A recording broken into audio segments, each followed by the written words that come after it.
اوڑھنا بچھونا، چلنا پھرنا، کھانا پینا، شب و روز اللہ کے حبیب کی سنت پر ہم بدعت سے متنفر اور سنت سے محبت کرنے والے، یہ معیار وہی لوگ پیدا کر سکیں گے، ثابت کر سکیں گے جن کا پیارے پیغمبر کی حدیث سے تعلق ہے۔ اور یہ بہت بڑا شرف بھی ہے اور بڑی اس کی اہمیت ہے۔ دیکھیں اتنا بھاری بھرکم انسان پہاڑ جیسے اعمال لے کر آیا، تولا گیا تو مچھر کے پر کے برابر وزن برآمد نہیں ہوا۔ یہ اخلاص نہیں تھا، یہ سنت کی اتباع نہیں تھی۔ تو یہ ہے نصب میزان کی وجہ۔ اعمال کیوں تولیں گے جبکہ گنتی ہو چکی، نیکیاں بدیاں سامنے آ چکی، وزن کیوں ہے؟ یہ آخری نقطہ جو آخری مرحلہ حساب و کتاب کا، اس کے بعد 7 ہی مدتوں سے پلے صراط جہنم کی پشت پر وہ قائم ہے، اور یہاں سے قافلے روانہ ہوں گے، کامیاب ہو کر یا ناکام ہو کر پلے صراط پر چڑھیں گے۔ جو لوگ یہاں ناکام ہیں وہ جہنم کا لقمہ بن جائیں گے، اور جو لوگ یہاں کامیاب ہیں ان کی پھر کئی صورتیں۔ کچھ لوگ ایسے ہیں جن کے پاس عقیدہ اور عمل کی کثرت ہے، خزانے ہیں، جن کے بارے میں حدیث میں آتا ہے کہ وہ پلک جھپکنے کی طرح عبور کر جائیں گے، بجلی کی طرح عبور کر جائیں گے۔ اللہ تعالیٰ مجھے اور آپ کو ان میں شامل فرمائے۔ وہ عمل کی بنا ہے، حسن عقیدہ کی بنا ہے، ان کی کامیابی اخلاص اور اتباع سنت کی رہی محنت تھی، لیکن کثرت کے ساتھ، عمل کی کثرت اور ایک جذبہ عمل کا، عقیدے کی صحت، پلک جھپکنے کی طرح عبور کر جائیں گے۔ نبی اسلام کی حدیث ہے یمر الناس علی قدر اعمالہم علی قدر نورہم، دونوں حدیث کہ پلے صراط سے گزرنا بقدر نور ہوگا، یہ پلے صراط سے گزرنا بقدر عمل ہوگا۔ مانا یہ نور جو ہے یہ عمل کا نور۔ کچھ لوگ جن کے دائیں بائیں آگے پیچھے نور ہی نور ہو، جس کی برکت سے وہ بجلی کی طرح عبور کر جائیں گے۔ کچھ لوگوں میں کمی ہوگی، وہ گھوڑوں کی طرح، وہ آندھی کی رفتار کی طرح، وہ سمندر کی لہروں کی رفتار کی طرح، جیسے جیسے عمل میں تفاوت ہو۔ اور کچھ لوگ ایسے بھی ہوں گے جو کبھی گریں گے، پڑیں گے، سنبھلیں گے، پھر اٹھیں گے۔ بڑے ان کے خوفناک منظر دنیا دیکھیں گے۔ بعد ایسے لوگ ہوں گے جن کے پاؤں پھسل جائیں گے اور وہ گرتے گرتے ایک پاؤں سے لٹک جائیں گے پلے صراط۔ سر ان کا نیچے ہے، پاؤں پلے صراط میں الجھا ہوا ہے، پھنسا ہوا ہے، اسی کے سہارے وہ کھڑے، پھر سمجھیں گے، پھر آگے بڑھیں گے۔ یعنی عمل کے تفاوت کی بنا پر یہ گزر ہوگا پلے صراط سے۔ انہوں نے کوتاہیاں بھی کی، اللہ نے اگرچہ معاف کر دی، مگر پلے صراط پر ان کوتاہیوں کا بدلہ ان کو دیا جائے گا۔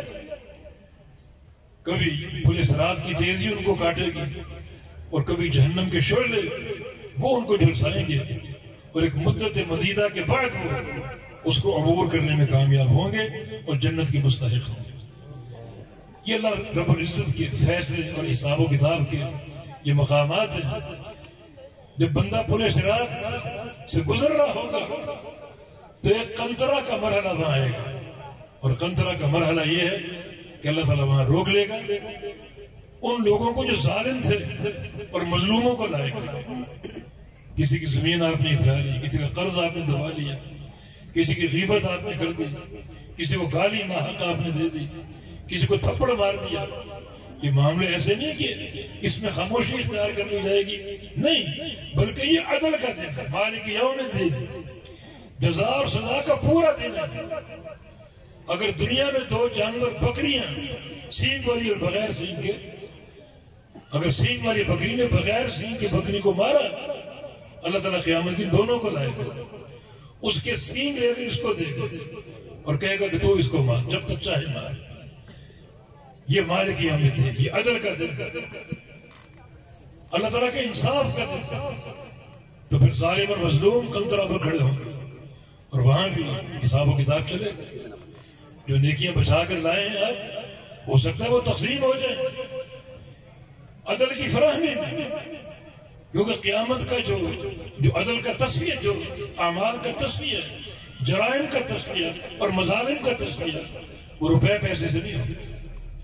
میدان معاشر کی کرنسی روپے پیسے نہیں ہیں، درہم و دینار نہیں ہیں، بلکہ میدان معاشر کی کرنسی اعمال ہے. اگر ظالم ہے تو اس کی نیکیاں اللہ تعالیٰ مظلوم کو دے گا. پھر بھی اگر مظالم باقی ہیں تو اللہ مظلوم کے گناہ ظالم کو دے گا. جو اعمال صالح بچا کر لایا تھا، گناہ کے بوجھ دلے جہنم میں جائے گا. تو حساب و کتاب کے مراحل بڑے مہم، شریعت نے یہ تفصیلات دے کر ہر مرحلے کے قواعد بیان کر دیں. یہ مرحلہ جو بدن اعمال کا ہے، اس میں کامیابی کے دو قاعدے ہیں. اپنے سارے عمل اخلاص پر قائم کر لو، اور ہر عمل میں خوشبو ہو، رنگ ہو محمد رسول اللہ صلی اللہ علیہ وسلم کی سنت کا. یہ دو قواعد ہیں مرحلہ میزان میں کامیابی. تو آج سے اخلاص کی حفاظت کرو، ریاکاری کی لعنت سے بچو، اسی کی تلقین آگے کرو، اور پھر سنت رسول ایک جذبے کے ساتھ، ایک بڑے نفیس ذوق اور شوق کے ساتھ اس کو اپناؤ. یہ عزم کر لیں کہ نبی علیہ السلام کی سنت کی مطابقت کے بغیر کوئی عمل نہیں کرنا. اور جب عمل ثابت ہو جائے سنت رسول، تو اس کو اول سے لے کر آخر تک نافذ کرنا، پورا مکمل اللہ کے نبی کی سنت کو قائم کرنا. یہ جذبہ جو ہے یہ وہاں کامیابی کا باعث ہو. ویسے بھی ایک صحابی کا قول حافظ حجر نے ذکر کیا کہ صاحب المیزان جبریل امین، جبریل امین. یہ بات اور بڑی مہیم اور خطرناک. اتنا بڑا استاد امین وحی، وہ اعمال کو چیک کرے، ترازو پہ ڈالے، ایک ایک عمل کا حافظ، بھولنے والا نہیں. تو کتنی مشکل سے وہ اعمال ہمارے ترازو کا حصہ بنے. جب جبریل امین ان کو پرکھے اور پرکھ کے ترازو میں ڈالے، یا وہ بندے ان کے لمحہ فکری ہے جو بدعات کے مرتکب ہیں، اپنے ائمہ کے فتاوی اور اقوال کے پابند ہیں، برادری کے طور طریقے مانتے ہیں. جبریل ان میں سے کسی چیز کو نہیں جانتے اور نہیں مانتے. جو اللہ سے وحی لے کر آئے اسی کو جانتے ہیں. تو بڑا کڑا حساب ہے یہ مرحلہ میدان، بڑا کڑا ہے. تو یہ ہے مقصد ترازو کو قائم کرنے کا. امام بخاری رحمہ اللہ آیت کریمہ پیش کر دی، حجت قائم کر دی معتزلہ پر جو میزان کے منکر ہیں. دراصل یہ عقل پرست لوگ انتہائی گمراہی پر قائم، جن کے نزدیک یہ دین عقل ہے. حتیٰ کہ کتاب و سنت کی بات بھی اگر عقل میں نہ آئے تو اس کا انکار کر دیتے، اس کو رد کر دیتے، پرلے درجے کی حماقت ہے. انہوں نے دنیا میں موجود ہر چیز کی تقسیم کی تین قسمیں. ہر چیز یا تو جوہر ہے، یا عرض یا جسم. پھر خود ان کی تعریفیں کی. جوہر وہ ہے جو قائم پہ ذاتی ہے، عرض وہ جو قائم پہ ذاتی نہ ہو سکے، اپنے سہارے کے لیے محتاج ہو، اور جسم وہ جو اس عرض کو سہارا دے، اس عرض کو سہارا دے کر اس کو قائم کرے. تو وہ کہتے ہیں کہ جسم جو ہے وہ عرض پر مقدم ہے. جسے خلق ارواح کا انکار کیا، روحیں پہلے پیدا ہو گئی، روحیں قائم کیسے ہوئی؟ وہ تو اجسام کی محتاج، لہذا خلق ارواح کے تمام نصوص کا انکار کر دیا. ارواح جو ہیں وہ اعراض ہیں اور ان کو سہارا دینے والے اجسام ہیں. اجسام کے بغیر ارواح کہاں قائم ہے؟ سارے نصوص کا انکار کر دیا. اسی طرح اعراض جب وہ قائم نہیں ہو سکتے ان کو تولیں گے کیسے؟ نماز کیسے تولی جائے گی؟ روزہ کیسے تولا جائے گا؟ حج کیسے تولا جائے گا؟ لہذا چونکہ بات عقل میں نہیں آ رہی، انکار کرنا ہے. حالانکہ منازع الموازین القسط لیوم القیامہ، یہ فرمان کس کا ہے؟ اللہ تعالیٰ کا. اللہ تعالیٰ نے جب خبر دی ہے تو اللہ تعالیٰ قادر ہے. اس کی قدرت کو مخلوق کی قدرت پر قیاس کیوں کرتے؟ امام بخاری رحمہ اللہ کی دقت نظر کو داد دیجیے. انہوں نے کتاب توحید میں باب قائم کیا، باب قل هو القادر، قل هو القادر. اللہ تعالیٰ کی قدرت کا اثبات. جس آیت کریمہ کا انتخاب کیا، حالانکہ قدرت پر بے شمار آئے تھے، جس آیت کریمہ کا انتخاب کیا وہ انتخاب بڑا عظیم الشان اور لاجواب. هو القادر جو ہے یہ جملہ حصر کا جملہ، ہوا مبتدا القادر خبر. یہ باتیں میں طالبات سے کر رہا ہوں. ہوا مبتدا القادر خبر، اور دونوں معرف ہیں، حالانکہ خبر نکرہ ہوتی ہے، یہ جملے کی ساخت ہے. لیکن اگر دونوں جز معرفہ ہو تو کلام میں ایک نیا فائدہ پیدا ہوتا ہے، اور وہ حصر اور تاکید ہے. هو القادر کا معنی یہ نہیں ہے کہ وہ قادر ہے، بلکہ معنی یہ ہے کہ وہی قادر ہے اور کوئی قادر نہیں. حصر امام بخاری کا فہم اور ان کی دقت نظر اس آیت کے معنی میں وہ حدیث لائے ہیں بالکل اس آیت کے مطابق. دعائے استخارہ جس میں کیا الفاظ ہے؟ انک تقدر ولا اقدر، بالکل وہی معنی. وہ القادر کہ بے شک تو قادر ہے، میں قادر نہیں.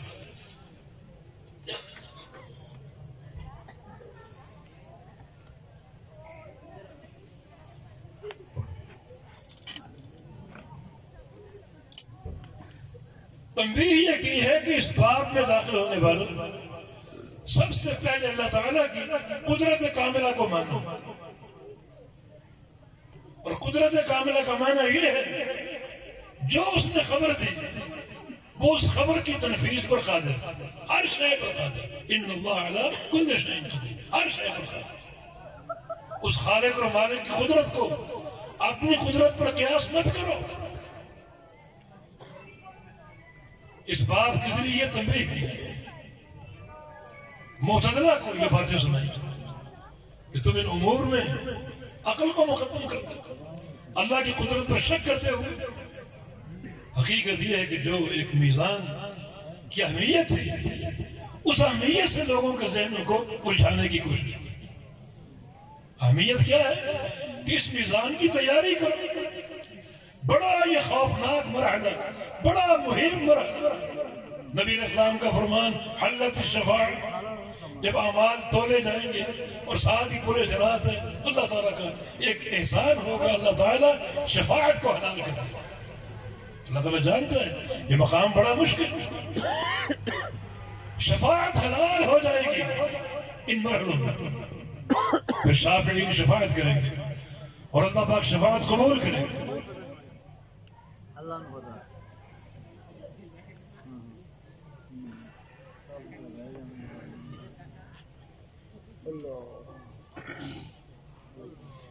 تو بجائے اس کے کہ منفی قسم کی مباحث میں الجھا جائے.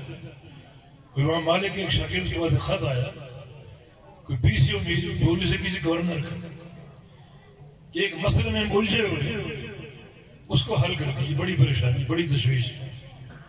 وہ پڑھ کے خط ہنس دیا. سوال یہ تھا کہ یہ میزان کس دھات کا بنا ہوا ہو، یہ اس کی پریشانی. کس دھات کا؟ سونے کا، چاندی کا، لوہے کا، لکڑی کا، کس دھات کا بنا ہوا؟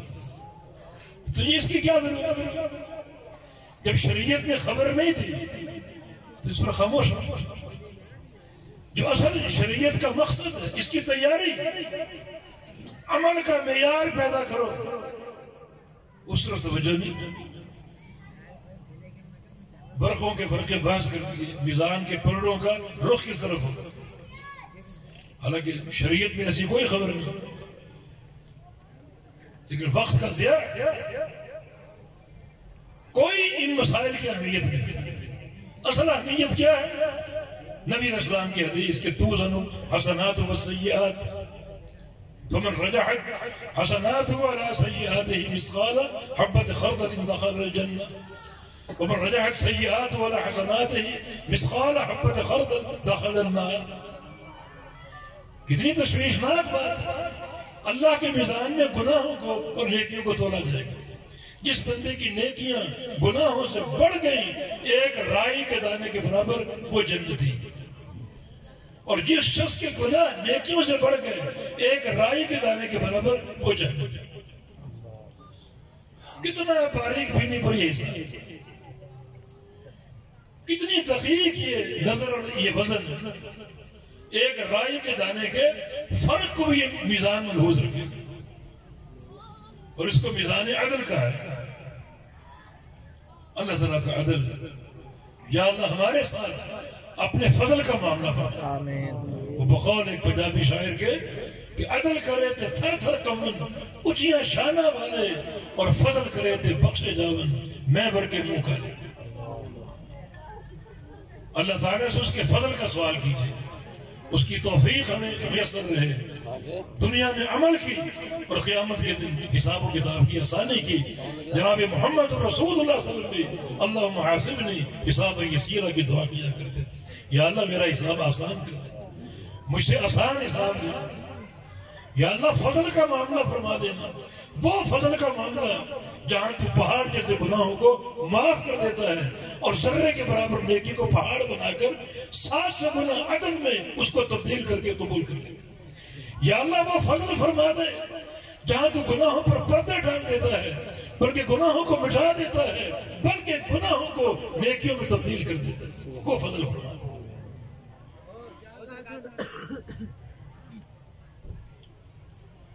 بیچ کی باتیں میں چھوڑ رہا ہوں۔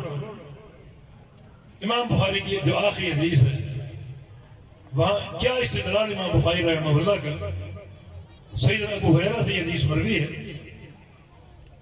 اور یہ فرماتے ہیں کہ قال النبی صلی اللہ علیہ وسلم، نبی صلی اللہ علیہ وسلم نے ارشاد فرمایا، کلمتان حبیبتان للرحمن، دو کلمے، دو جملے رحمان کو محبوب ہیں، بڑے پیارے ہیں، رحمان کو بڑے پیارے ہیں۔ یہ دو جملوں کی شان ہے، مقام اور عظمت ہے۔ اب جو چیز رحمان کو محبوب ہو اس سے ہم محبت کریں گے یا نہیں کریں گے؟ تو ہمارے نزدیک بھی محبوب ہونی چاہیے، تب رحمان کی محبت ہمیں بھی حاصل ہے۔ یہ بندے میری محبت کے مقامات کو دیکھتے ہیں، ان مقامات کو اپنی زندگی میں داخل اور شامل کرتے ہیں۔ یہ دو جملے رحمان کو محبوب ہیں اور تم بھی محبوب بنا دو۔ حبیبتان للرحمن، رحمان کو یہ دونوں جملے محبوب۔ اس جملے میں اللہ تعالیٰ کی دو صفات کا اثبات ہے۔ یہ فخر ہے ہم جماعت اہل حدیث کے لیے جن کا ان دو صفات پر کما حق و ایمان، کسی تعویل کے بغیر، کسی تحریف اور تعطیل کے بغیر اور کسی تشبیہ کے بغیر۔ اللہ تعالیٰ صفت محبت سے متصف ہے، اور اللہ رب العزت صفت رحمت سے بھی، رحمان اس کا نام ہے، اور صفت رحمت اس کے نام کے ساتھ، ہر نام صفت کے ساتھ، ہر نام کا معنی اس کی صفت ہے۔ رحمان ہے بالرحمہ، سمیع ہے بالسمع، بصیر ہے بالبصر، حی ہے بالحیات، حی نام ہے، حیات اس کی صفت ہے، رحمان نام ہے، رحمہ اس کی صفت ہے۔ کوئی نام صفت سے خالی نہیں۔ اسماء سے صفات لی جائیں گی، صفات سے اسماء نہیں لیے جائیں گے۔ یہ سارے نام توقیفی ہیں، اللہ تعالیٰ کے نام توقیفی ہیں، اجتہادی نہیں۔ جو اس کے افعال ہیں یا صفات ہیں ان سے اسماء نہیں بنائے جائیں گے، کیونکہ اللہ تعالیٰ کے نام توقیفی ہیں، لیکن ناموں سے صفات لی جائیں گی کیونکہ ہر نام معنی کے ساتھ ہے۔ ہم جہمی اور معتزلہ یہ روش پر نہیں ہے۔ بعض تو ناموں کا انکار کرتے ہیں اور معتزلہ ناموں کو مانتے ہیں لیکن معنی سے خالی قرار دیتے ہیں۔ ہم ہر نام کو مانتے ہیں معنی کے ساتھ، اور معنی وہی ہے جو اس نام کو سن کر پہلا متبادل ذہن معنی ہے، کیونکہ یہ کلام عربی لغت میں ہے، عربی لغت میں جو پہلا معنی ہوگا اسی کو قبول کیا۔ کسی اور معنی کی طرف جاؤ گے تو قرینہ صحیحہ چاہیے، بغیر قرینے کے نہیں، ورنہ یہ بھی ایک اہل باطل کا ایک بت ہے تراشا ہوا، جہاں بات نہ بنے وہاں تعویل کرے اور معنی کو حقیقت سے پھیر کر مجاز کی طرف لے۔ یہ کوئی قرینہ ہونا چاہیے، بغیر قرینے بس مذہب کا انتصاب، مذہب کا دفاع، اور بس نصوص کا حلیہ بگاڑ دیا، مذہب برباد نہ ہو، مذہب پر آنچنا ہے، بہت بڑا مہلک ہے یہ، گھاٹے کا سودا ہے یہ، بربادی کا راستہ ہے یہ، ضلوا فاضلوا ہے، خود بھی گمراہ اور لوگوں کو گمراہ کر کے۔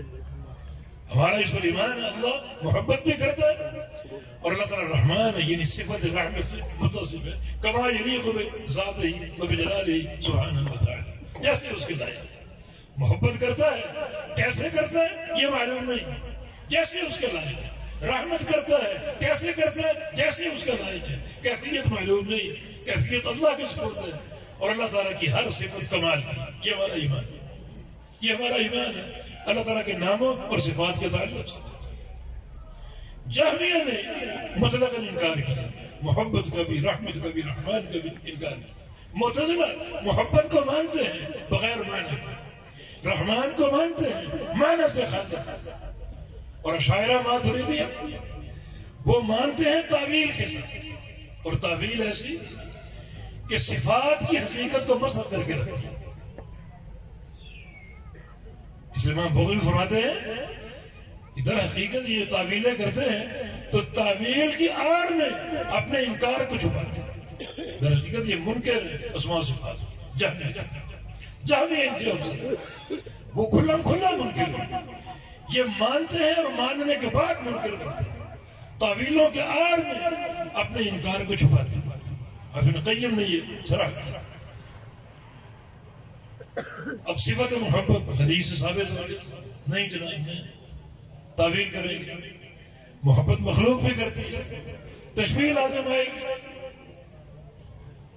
رحمت مخلوق کے اندر بھی تشبیہ لازم آئے گی، اور محبت اور رحمت میں ایک انفعالیت ہے، تغیر ہے، مزاج کا تغیر، غصے کا مزاج کچھ اور ہوتا ہے، رحمت کا مزاج کچھ اور ہوتا ہے، محبت کا مزاج کچھ اور ہوتا ہے۔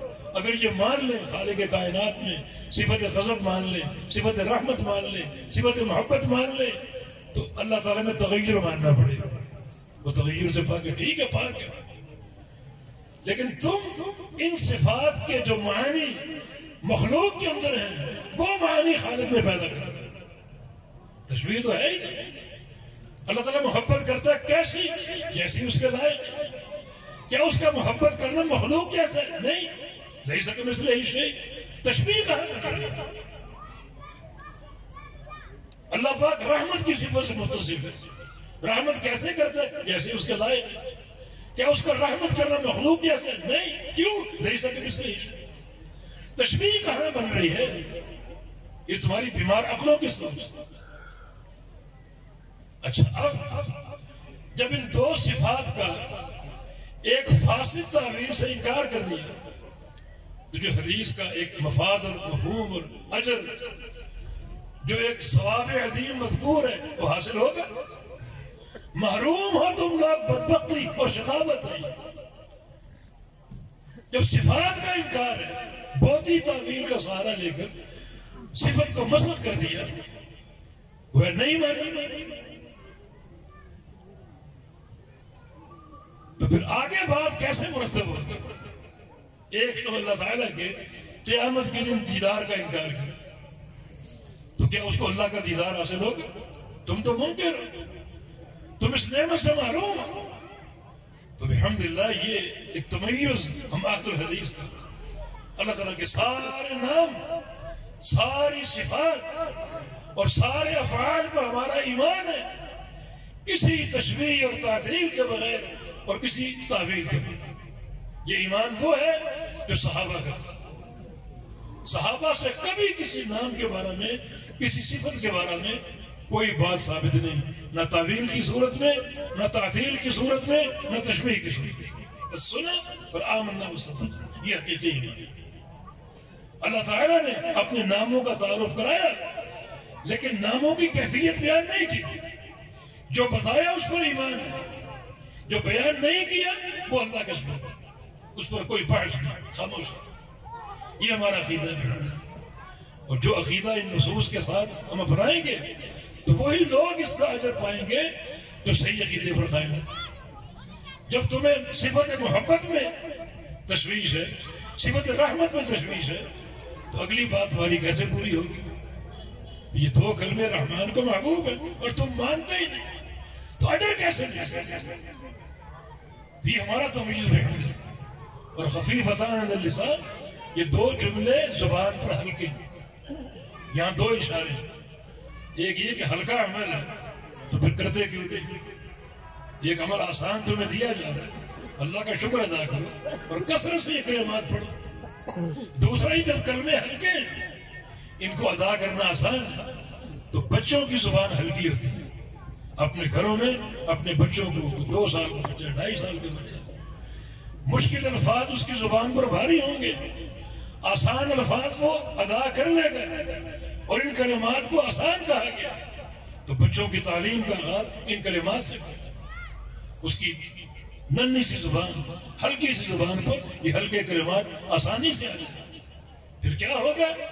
عظیم الشان توحید سے اس کے تعلیم اور اس کے مشن کا آغاز، بڑے بابرکت کلمات۔ اور تیسری صفت کیا ہے؟ ثقیلتان فی المیزان، یہ دو کلمے اللہ کے میزان میں بھاری ہو، اللہ کے میزان میں بھاری ہو۔ یا امام بخاری کے 2 استدلال ہیں۔ فی المیزان سے میزان کا اثبات، معتزلہ پر حجت، اور ثقیلتان سے وزن کا اثبات۔ جب یہ 2 کلمے بھاری ہوں گے، مانا تولے جائیں گے، تولے جانے کا مانا وزن ہوگا میزان میں، تو فی المیزان سے میزان کا اثبات ہے، اور ثقیلتان سے وزن کا اثبات۔ یہ 2 کلمے اللہ کے میزان میں بہت بھاری ہوں۔ نبی علیہ السلام کی ایک حدیث، سبحان اللہ نصف المیزان، سبحان اللہ آدھا میزان، صرف سبحان اللہ۔ اور یہ 2 جملے کیا ہیں؟ سبحان اللہ وبحمدہ سبحان اللہ العظیم، سبحان اللہ وبحمدہ سبحان اللہ العظیم۔ ان کو یاد کر لو، پڑھو، لیکن معنی کے فہم کے ساتھ۔ یہ سبحان اللہ جو ہے یہ کلمہ تنزیہ ہے، وبحمدہ ہی کلمہ اثبات۔ سبحان اللہ، اللہ تعالیٰ سے ہر عیب کی نفی کرنا، جو بھی عیب ہو سکتے ہیں اللہ اس سے پاک ہے، ہر عیب کی نفی۔ وبحمدہ ہی اللہ تعالیٰ کے لیے ہر کمال کو ثابت کرنا۔ وبحمدہ ہی میں توحید اثبات ہے، سبحان اللہ میں توحید نفی اور توحید تنزیہ، اور یہ مکمل توحید ہے، پوری توحید 2 ارکان پر قائم ہے، رکن نفی اور رکن اثبات، پوری توحید۔ اور یہاں ان شریعت کی سماعت ہمارے سامنے آتی ہے، اللہ تعالیٰ ان دونوں کلمات کو تولے گا، جس سے کیا ثابت ہو کہ جو اثبات ہے آپ کا عمل ہے وہ تو تولا ہی جائے گا، لیکن اسی شد و مد سے جو آپ نفی کر رہے ہیں، انکار کر رہے ہیں، اسے بھی تولا جائے گا۔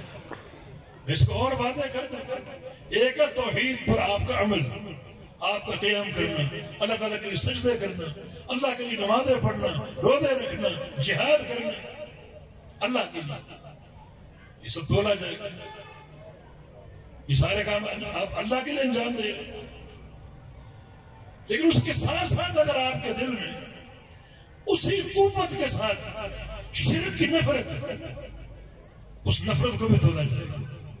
یہ شریعت کی برکت، جو آپ کا اثباتی عمل ہے وہ تو تولا جائے گا، لیکن جو نفی جس قوت کے ساتھ ہوگی، شد و مد کے ساتھ ہوگی، شرک کی نفی ہوگی، مشرکین کی نفرت اور مذمت ہوگی، اس کو بھی اسی قوت کے ساتھ تولا جائے گا۔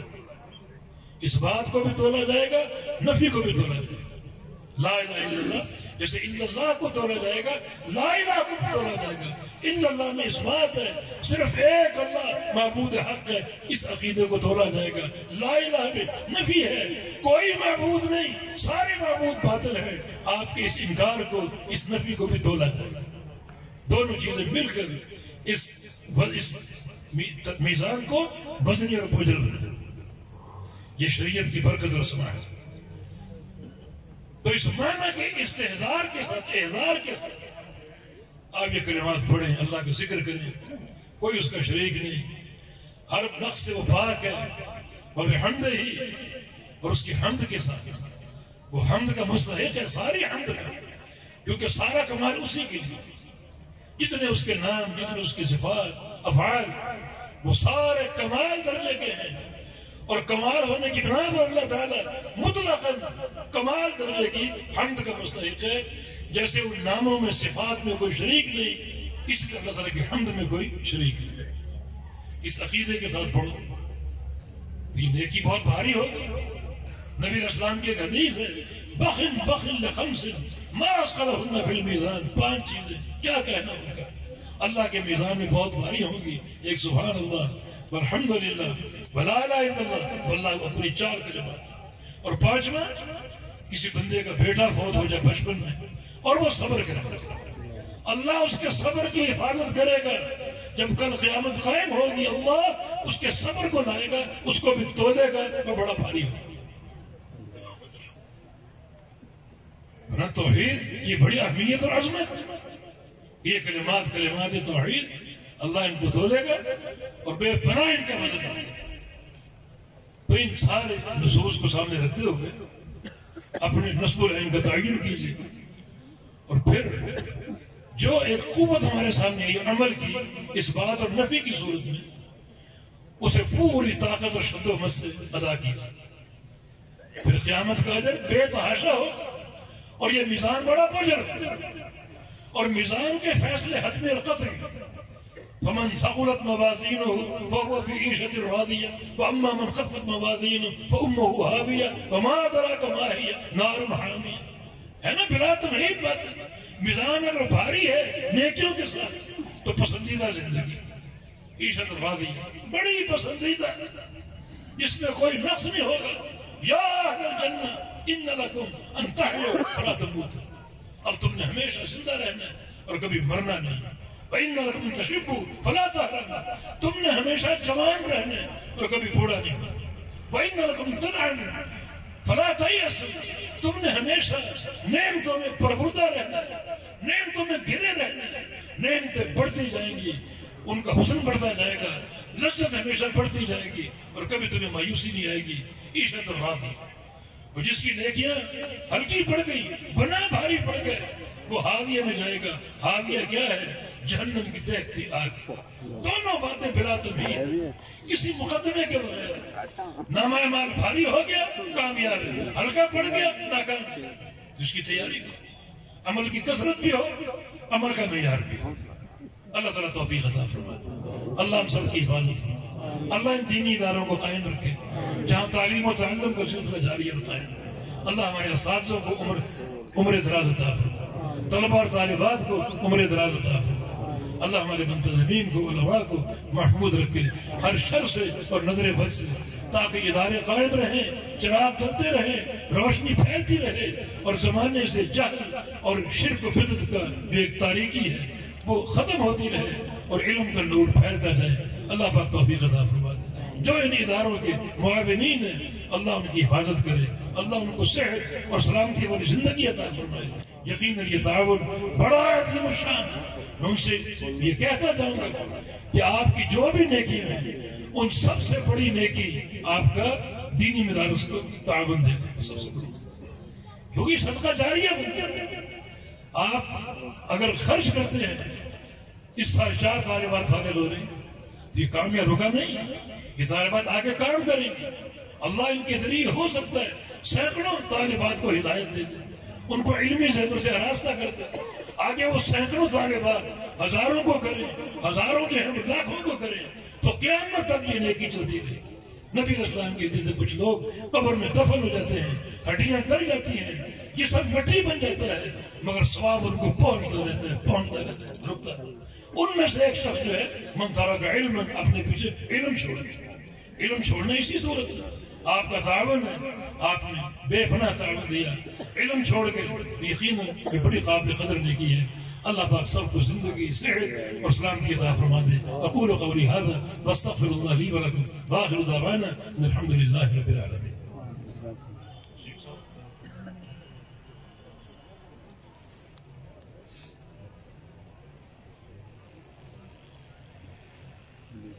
یہ گائے اور بھینس کے حصے میں عقیقہ نہیں ہو سکتا.